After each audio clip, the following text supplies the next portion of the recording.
Aku berdiri di tengah ruangan rapat kantor yang dingin, tangan gemetar memegang laporan keuangan yang sudah kusut. Rina, kamu yang terakhir pegang uang kas kemarin. $500 hilang begitu saja. Jangan bilang kamu tidak tahu apa-apa, suara Pak Budi, manajer keuangan, menggelegar seperti petir di siang bolong. Semua mata menatapku, dari rekan kerja yang biasanya ramah sekarang penuh kecurigaan, sampai sekretaris yang bisik-bisik di belakang punggungku. Aku, Rina Wijaya, karyawan biasa berusia 28 tahun di perusahaan properti ini di Jakarta, merasa dunia berputar. Aku tidak mencuri. Tapi siapa yang percaya? Keluargaku di Solo yang tradisional pasti akan hancur jika berita ini sampai ke telinga mereka. Ibu yang selalu bangga dengan anak perempuan baik-baik ini, ayah yang menginginkan aku menikah dengan pria pilihan keluarga. Tiba-tiba pintu ruangan terbuka dengan pelan tapi penuh wibawa. Semua orang membeku. Wanita tinggi dengan setelan jas hitam elegan melangkah masuk, rambut hitamnya terikat rapi, wajahnya tenang tapi mata tajam seperti elang. Itu dia. Lestari, istri perempuanku yang selama 3 tahun kami sembunyikan rapat-rapat karena masyarakat Indonesia yang masih menganggap cinta sesama jenis sebagai aib besar. Tapi sekarang dia bukan lagi Lestari kekasih rahasiaku. Dia adalah ketua dewan direksi perusahaan ini, pemilik mayoritas saham yang baru saja kembali dari rapat luar negeri. Ada apa di sini? Suaranya dingin, mengiris ketegangan seperti pisau. Ruangan yang tadinya ramai sekarang sunyi senyap. Pak Budi mundur selangkah, wajahnya memucat. Aku merasa jantungku hampir berhenti. Rahasia kami yang selama ini terkubur dalam pelukan malam di apartemen kecilku, dalam bisikan sayang yang hanya kami berdua dengar, kini terancam meledak di depan semua orang. Lestari melirikku sekilas, mata kami bertemu, dan aku tahu ini awal dari akhir segalanya. Dia berjalan mendekat, mengambil laporan dari tanganku dengan lembut tapi tegas. Saya akan tangani sendiri. Rapat selesai. Perintah itu seperti bom. Semua orang bangkit, tapi tidak ada yang berani bertanya. Saat pintu tertutup di belakang karyawan terakhir, Lestari memelukku erat di ruangan kosong itu. Kamu tidak sendiri, sayang, bisiknya. Tapi aku tahu pelukan ini bukan akhir masalah. Berita akan menyebar cepat di Jakarta, dan keluargaku di Solo yang masih mengatur perjodohan dengankan anak pengusaha tetangga akan mendengarnya. Aku harus memilih sekarang, membiarkan Lestari melindungiku dan membiarkan rahasia lesbian kami terbongkar, atau menyangkal semuanya demi menyelamatkan nama baik keluarga yang selama ini menjadi segalanya bagiku. Malam itu di apartemen kami, Lestari memasak nasi goreng sederhana seperti biasa, tapi suasana berbeda. Kamu tahu, Rina, aku bisa bersihkan nama kamu dalam sehari. Tapi kalau keluargamu tahu tentang kita, dia tidak melanjutkan. Aku mengangguk pelan. Ibu sudah menelepon tadi sore, suaranya khawatir karena gosip kantor sampai ke telinga sepupu. Anakku, jangan bikin malu keluarga ya. Besok pulang ke Solo, kita bicara. Kata-kata itu seperti beban batu di dada. Aku memandang Lestari, wanita yang membuatku merasa hidup untuk pertama kali, yang selalu ada saat aku menangis karena tekanan kerja, yang mencium keningku setiap pagi sebelum berangkat. Tapi keluarga adalah akarku. Di Indonesia ini, nama baik lebih berharga daripada kebahagiaan pribadi. Aku memeluknya erat, tapi dalam hati aku mulai merasa takut. Takut akan pengkhianatan yang mungkin kulakukan sendiri demi melindungi mereka. Pagi berikutnya aku naik kereta ke Solo.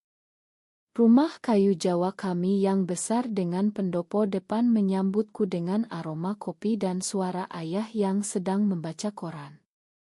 Ibu langsung memelukku, tapi matanya penuh tanya. Cerita apa ini tentang pencurian di kantor? Dan ada wanita yang datang membelamu. Aku berbohong setengah-setengah.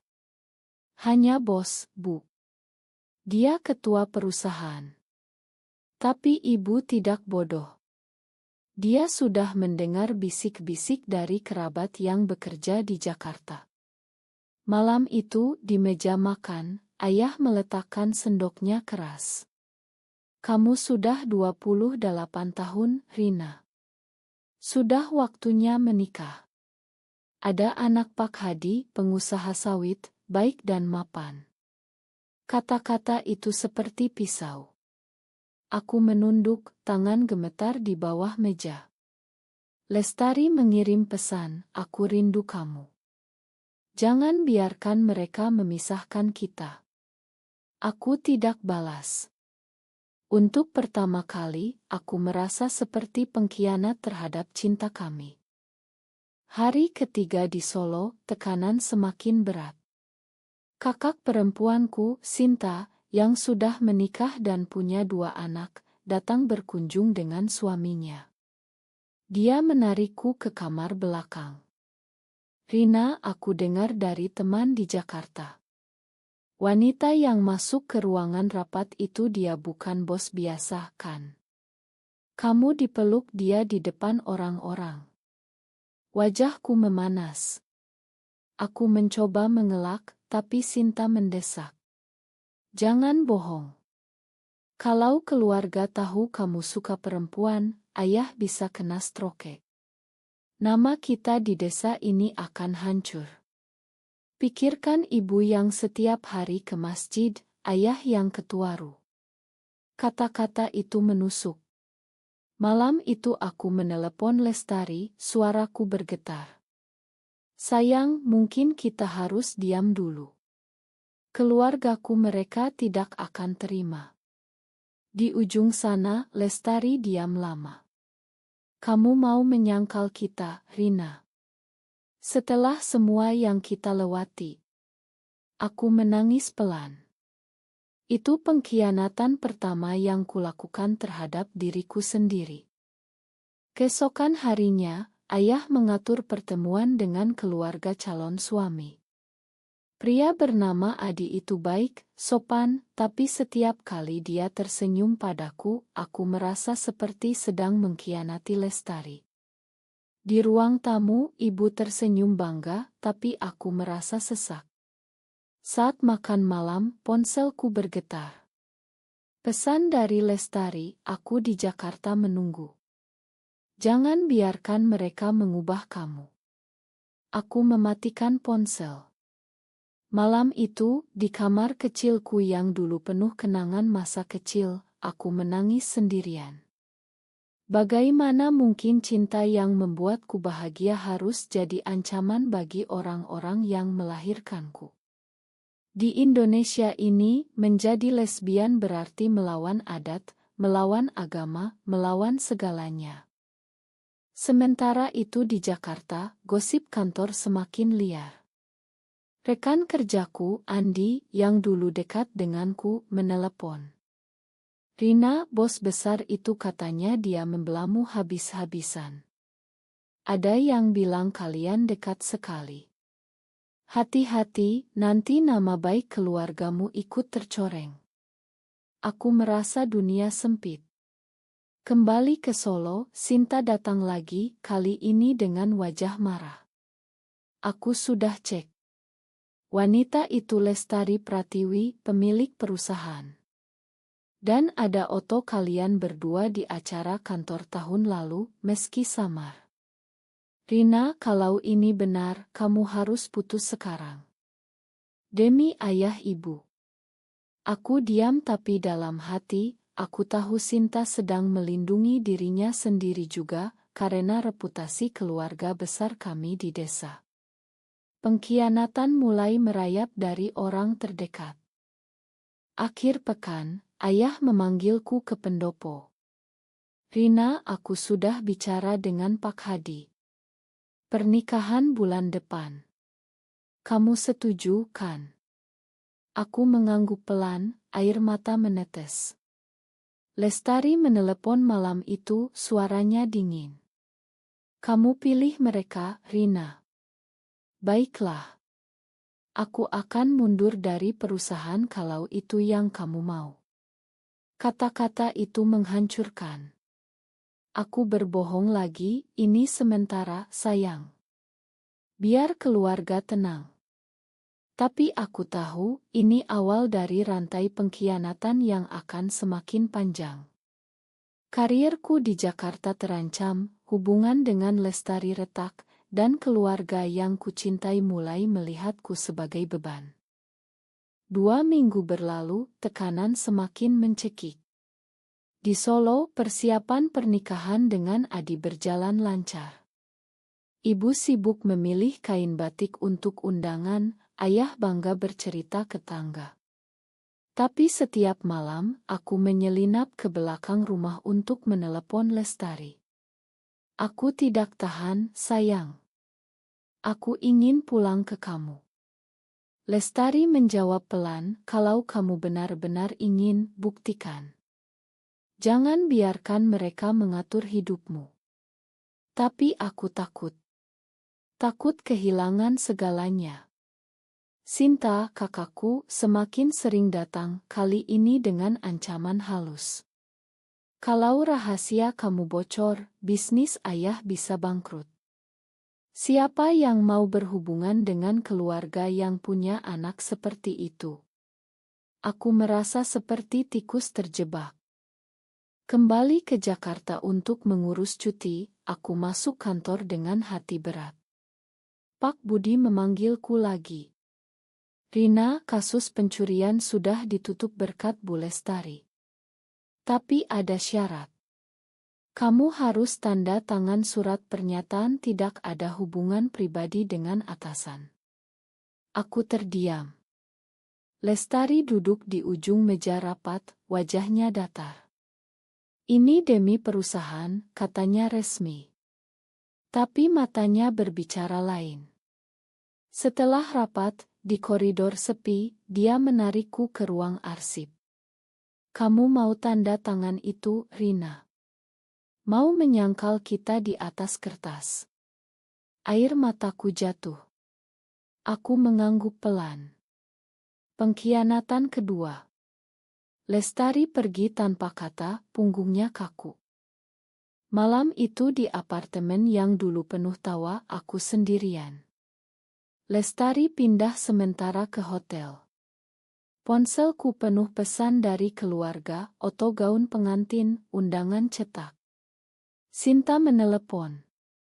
Bagus, Rina. Rahasia aman. Jangan pernah hubungi wanita itu lagi. Aku menangis terseduh. Karirku selamat, tapi jiwaku hancur.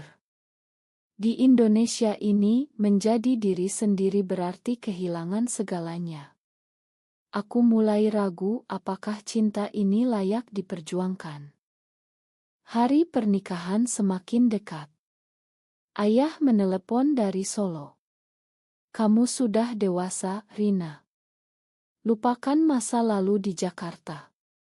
Keluarga lebih penting. Kata-kata itu seperti rantai.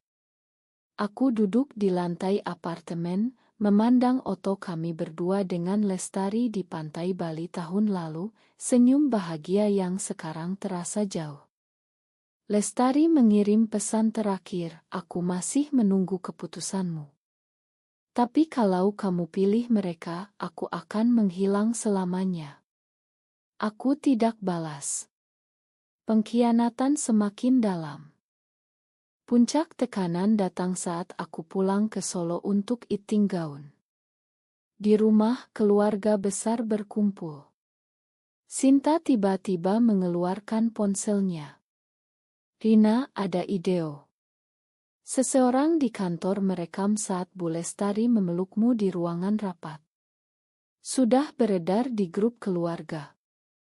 Wajahku memucat. Ide itu samar, tapi cukup jelas untuk desas-desus. Ibu menangis, ayah memukul meja. Apa ini, Rina? Kamu dengan perempuan. Aku tidak bisa bohong lagi. Iya, Pak. Lestari adalah pasanganku.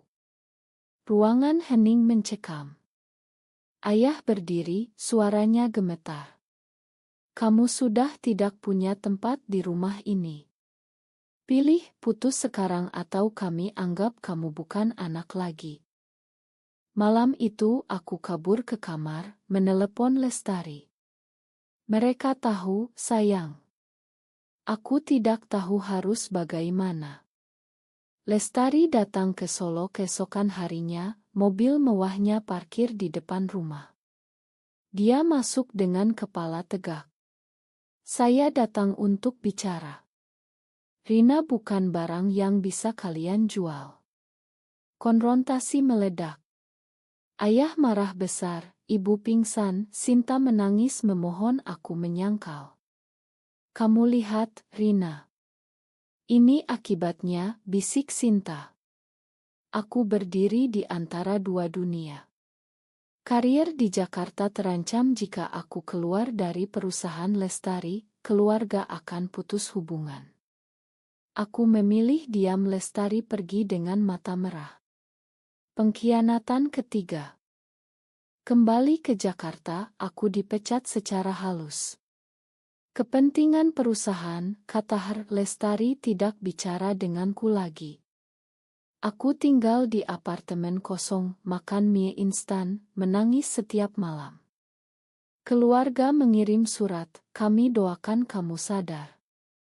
Aku mulai kehilangan segalanya, pekerjaan, keluarga, dan sekarang cinta.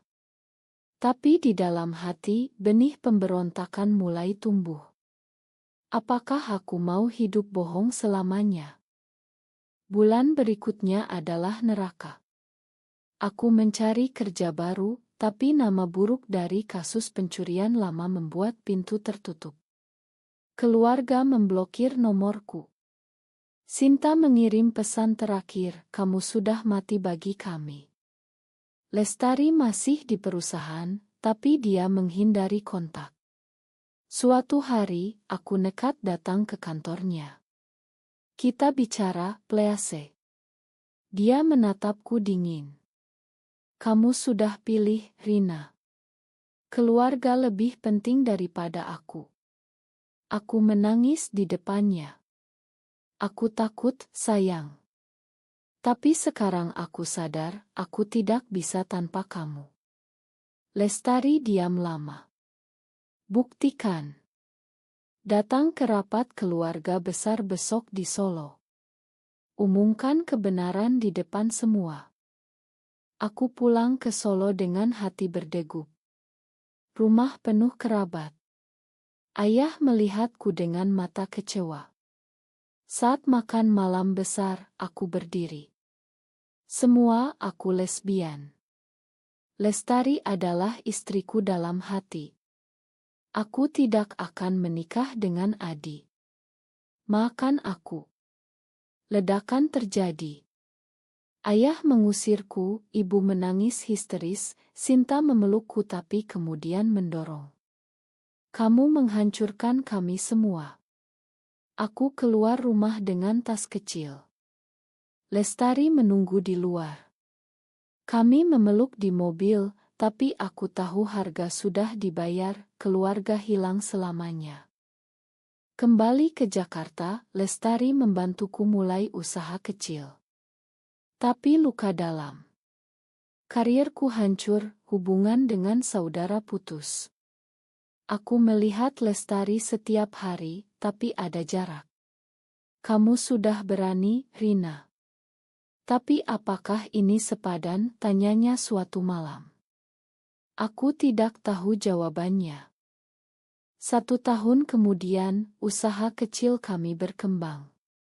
Aku dan Lestari tinggal bersama secara terbuka di apartemen baru. Tapi keluarga masih diam. Ibu kadang kirim uang diam-diam, tapi ayah melarang. Sinta menikahkan anaknya tanpa mengundangku. Aku melihat Otto di media sosial, hati perih. Lestari memelukku. Kamu sudah memilih kebenaran, sayang. Itu harga yang harus dibayar di Indonesia ini. Aku mengangguk, tapi malam-malam aku masih menangis. Suatu hari, aku menerima telepon dari ayah. Suaranya lemah setelah sakit. Pulanglah, Rina. Kita bicara. Aku pergi bersama Lestari. Di pendopo rumah lama, ayah memandang kami berdua. Aku tidak terima. Tapi aku tidak mau kehilangan anakku. Itu bukan penerimaan penuh, tapi langkah kecil. Ibu memeluk Lestari dengan air mata. Tapi Sinta masih menjauh. Hidup berlanjut dengan luka yang tidak pernah sembuh total. Aku berdiri di balkon apartemen, memandang langit Jakarta yang penuh asap. Cinta kami selamat, tapi keluarga berubah selamanya. Apakah benar identitas diri harus dikorbankan demi kehormatan keluarga? Benar atau salah?